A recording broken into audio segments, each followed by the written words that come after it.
There's an old saying that I heard that there's two kinds of people born in the hospital every day.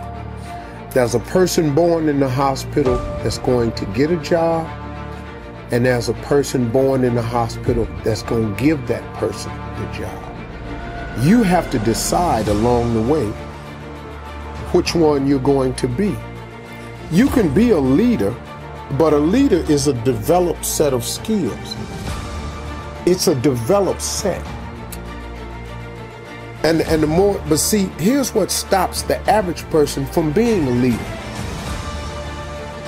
is the fear of the consequences of leading.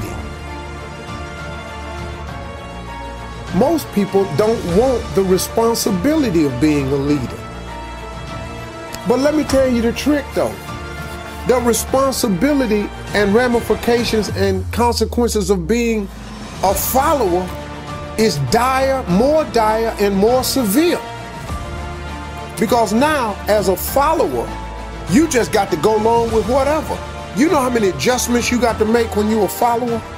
But the man come in and decide I'm having layoffs, and he hand you a slip and it's Christmas. What? That wasn't in your plans, but you decided you didn't want to be a leader, you want to be a follower. Now guess what? You got to deal with that. If I'm a leader and I own a company and the company start losing money, you think I'm fitting to not have my life? No. Cutbacks start on the follower. The leaders don't go, well, let me quit. Because if I quit, ain't nobody eating. The cutbacks start at the bottom. So you have to make a decision if you're going to be a leader or not. But understand what a leader is, though. Sometimes you just really want to be the leader of your own life. See, you don't have to lead a world leader. I have no aspirations of being Martin Luther King. I have no aspirations of being Gandhi. None whatsoever. I had really no aspirations of being the leader that I've become today. That I got young men listening to me that I wasn't even really counting on.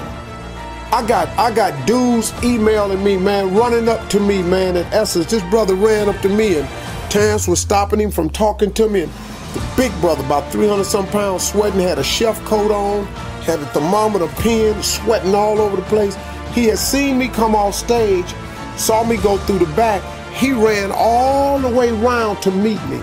His whole thing was he was a prison inmate down in New Orleans, had been listening to me on the radio since 2005. Did his 5 years, got out the joint, started studying in prison food prep because he said, man, you told me one morning you ain't got to sit there and do nothing. You can better yourself from behind the wall and make one plan on not to come back. He said, you changed my whole life. He said, I come to tell you, man, I'm the chef right now at the Hilton.